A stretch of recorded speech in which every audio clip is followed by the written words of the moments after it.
A continuación, Charlando con Elizabeth.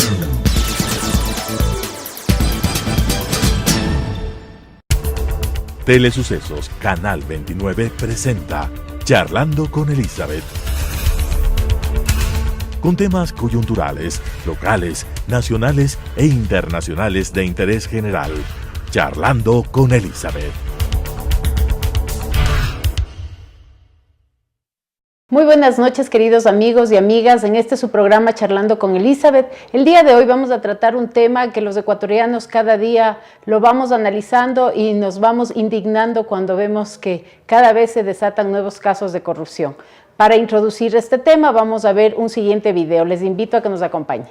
En muchos de los contratos hay insumos que están facturados al doble y triple de su valor.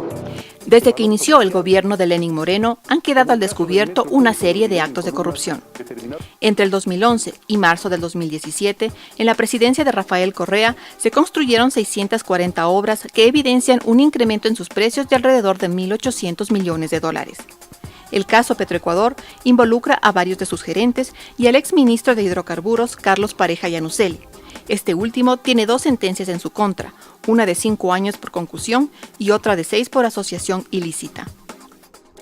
El caso Odebrecht involucra al vicepresidente Jorge Glass en supuestos actos de asociación ilícita, por lo que guarda prisión preventiva desde el 2 de octubre y se lo investiga por presunto cohecho.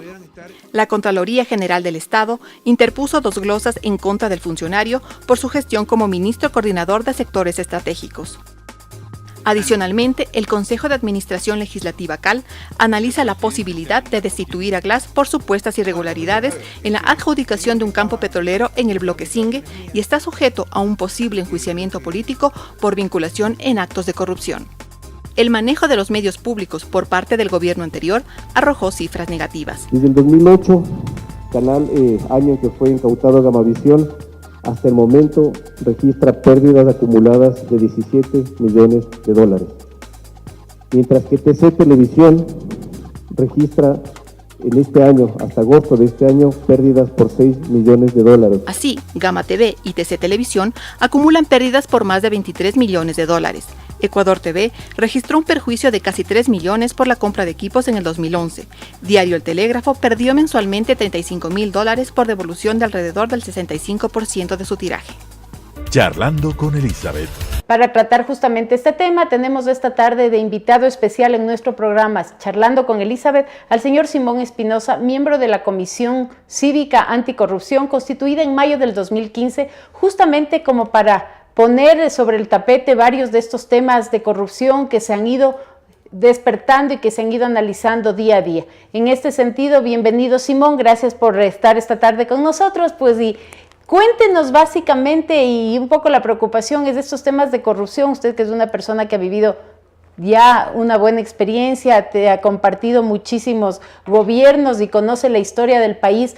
¿Por qué ahora es tan común que estos temas de corrupción sean tan repetitivos y no solamente estamos hablando de un tema en el Ecuador, sino que esta es una trama que ha pasado fronteras y que ahora son ya inclusive mafias internacionales, como el caso de Odebrecht, que es una de esas? Pero ¿a qué se debe que ahora sean tan comunes estos temas a todo nivel, en el tema de gobierno, en el tema de la sociedad civil, en el tema de las empresas privadas? Gracias, Elizabeth. Esta globalización de la corrupción, a mi parecer, se debe a varios factores. Primero, a que estamos en un nuevo mundo de valores, contrastado con el mundo anterior, en que, por ejemplo, la honorabilidad era un valor muy preciado en la sociedad. Ahora, el valor más preciado en la sociedad es tener dinero. Y ¿cómo se tiene dinero? Principalmente cuando se tiene poder. Segundo, en este mundo la comunicación es instantánea y por lo tanto sabemos al instante lo que pasa, lo que se descubre, lo que se dice, lo que se roba, lo que no se roba.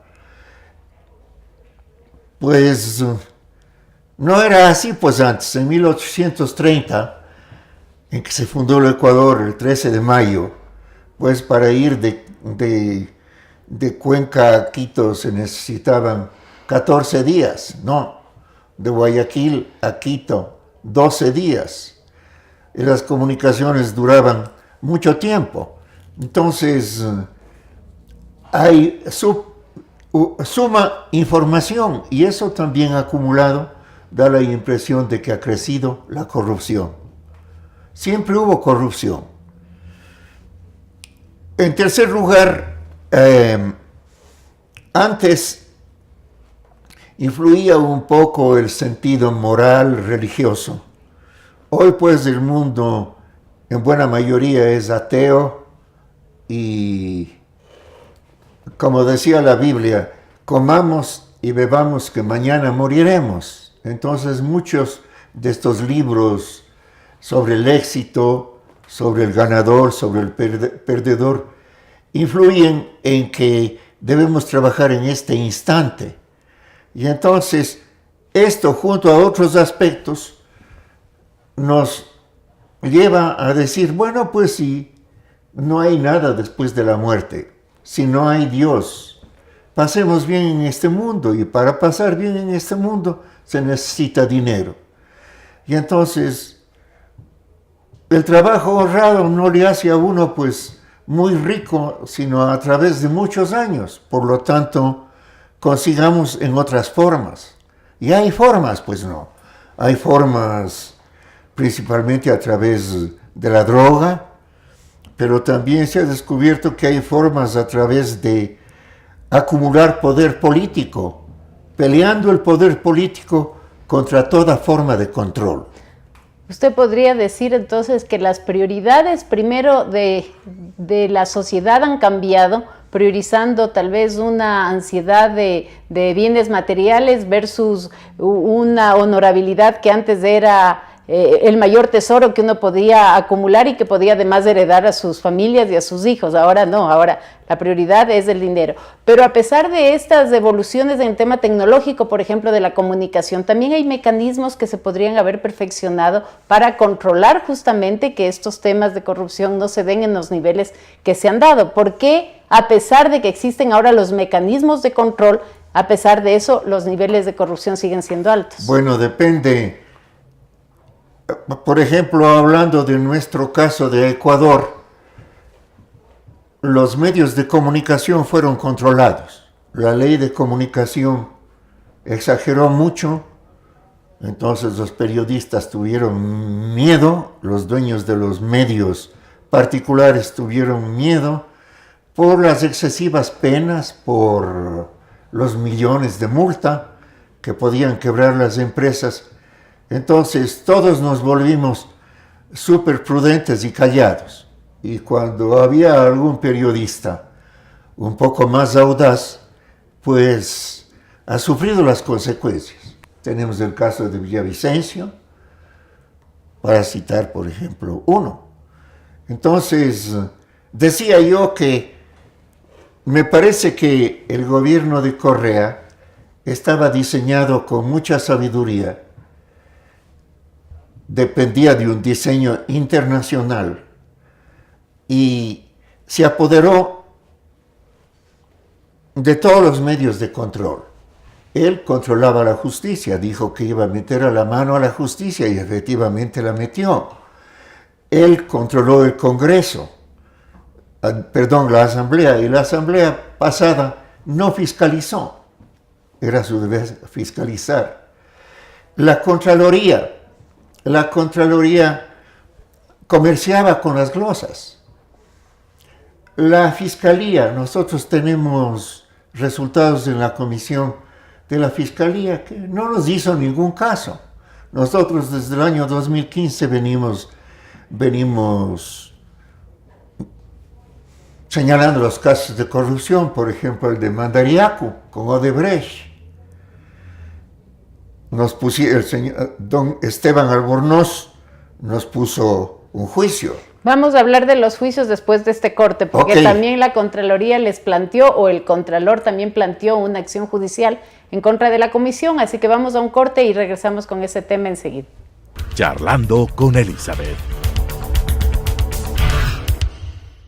Por favor, acompaña a Leticia todo el tiempo. Ella es nueva y este es su primer día. Mami, no la puedes descuidar. Mami, es todo otra estará cosa, bien, de otra veras. cultura. Asegúrate de estar Muy con bien. ella todo el tiempo. Que Adiós, les vaya mami. bien y que se diviertan. Ignora a mi mamá. Está nerviosa por todo esto. Creo que se preocupa más de la cuenta, ¿no crees? Y siempre hace lo mismo. Así que, ¿estás lista para entrar al horripilante castillo de los espantos? Y la verdad, en serio, es tan aburrido que no sé cómo se les ocurre que tengamos que venir aquí diario. ¿Y cuántas escuelas hay donde tú vives? Ni una.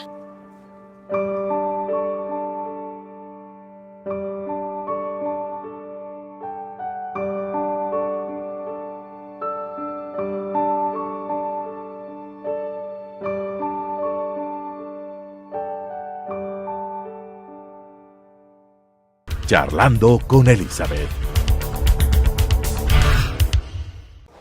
Justamente la comisión a la que usted pertenece hace algunos meses ha tenido y tuvo que enfrentar procesos judiciales en su contra. En uno implantado por quien en ese momento se desempeñaba como contralor y otro por el ex ministro de Energía. ¿Cómo usted ve eso cuando efectivamente ahora, luego de transcurridos varios meses, justamente quien fue el acusador a la comisión de algún tipo de ilegalidades, ahora es motivo de juicio político ya censurado por la Asamblea, pero además de varios juicios penales en donde el Contralor es una de las principales figuras en esta trama de corrupción en función de que muchos de sus informes no fueron pues informes acusatorios, sino más bien salvando responsabilidades de varias de las empresas que ahora están involucradas? Sí, pues nos puso un juicio por la compra del terreno de la refinería del Pacífico. Nosotros habíamos demostrado que el terreno que pertenecía a don Carlos González Artigas, pues pagaba $121 de impuesto predial. De impuesto predial. Si me equivoco, ya estoy yo viejo y puedo tal vez exagerar.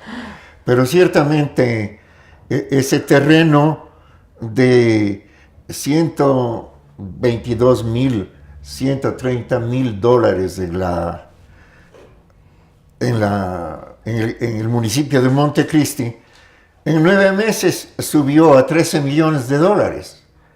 Todo estaba pensado porque iban a hacer allí la refinería del Pacífico. Nosotros objetamos voy a ser rápido, pues objetamos con varios argumentos que no voy a precisar ahora.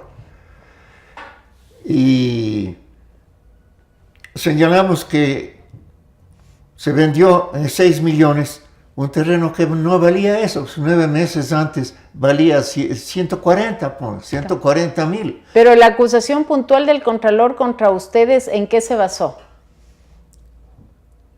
Se basó en que decíamos una mentira, en que calumniamos, en que éramos ligeros, en que hablábamos sin fundamento. Y ahora que han pasado los meses y que más bien la torta se ha virado y que ha sido el Contralor quien está acusado de estos actos, ¿qué opinión le merece esto? Porque finalmente la justicia les inculpó a ustedes y casi que se salvan es por el acto magnánimo del Contralor de que les perdonó y dejó insubsistentes sus acciones.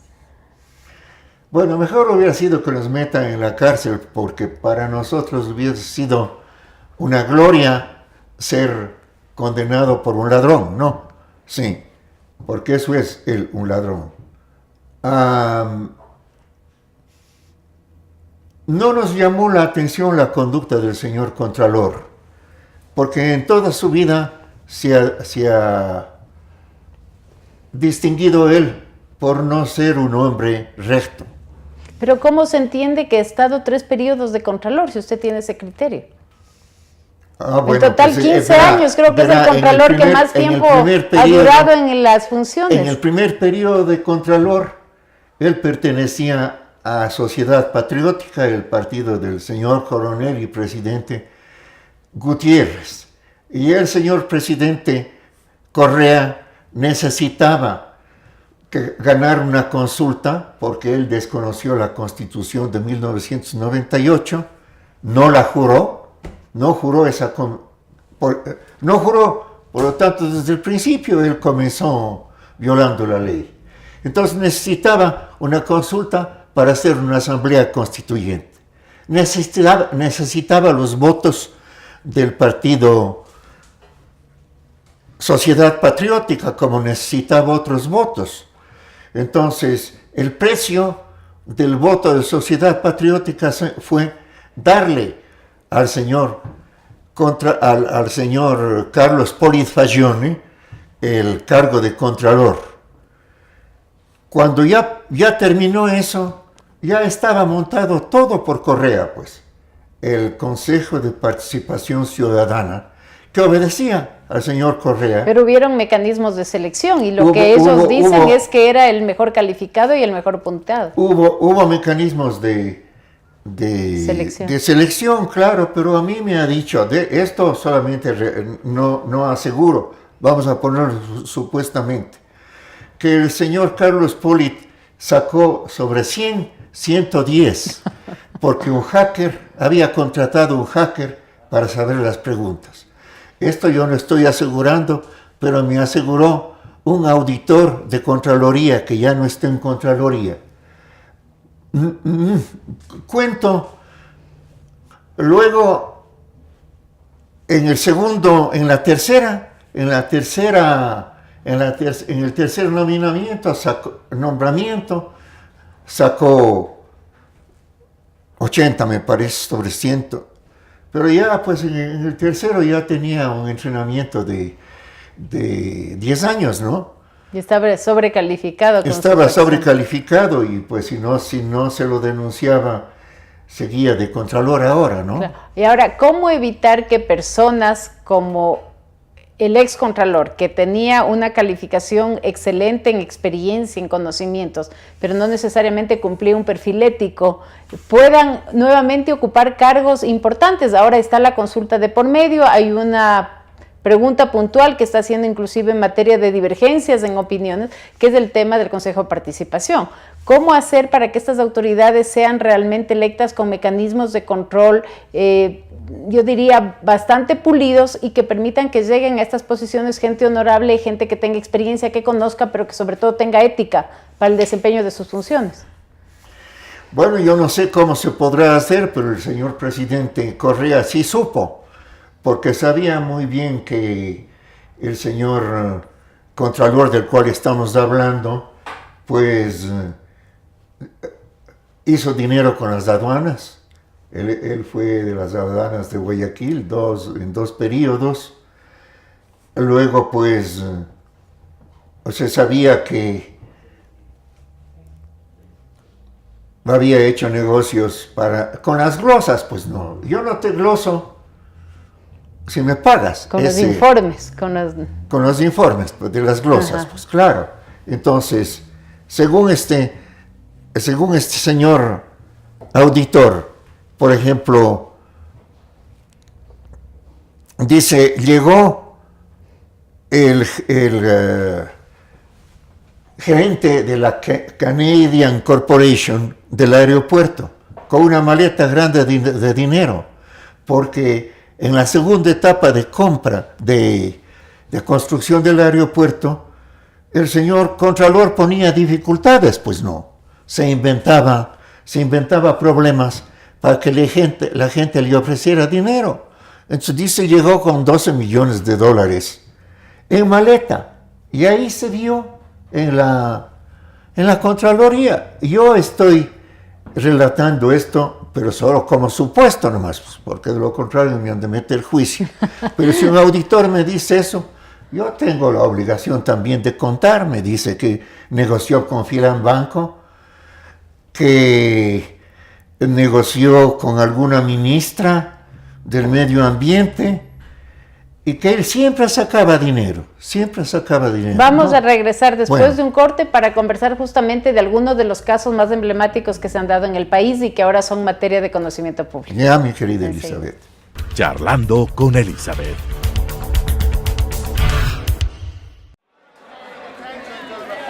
Aquí mismo pasó. Todo caballeros, pero siempre se prueba. Ya lo he solicitado. Se está quedando sin resolver. Es imposible por la fuerza. Esto es lo menos. Y ahora el momento. Disculpen. Tú y tú. Y poderlo averiguar. Disculpen. Tiene que ser de esa manera. No de otra.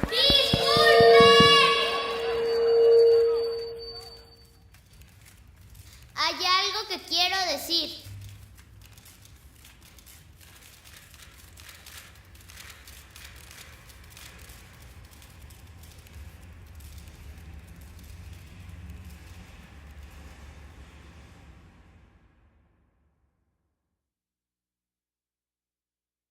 Charlando con Elizabeth. Con una autoridad de control que realmente no ayudó a controlar. Ahora vemos que hay un montón de otros casos que se han venido dando día tras día.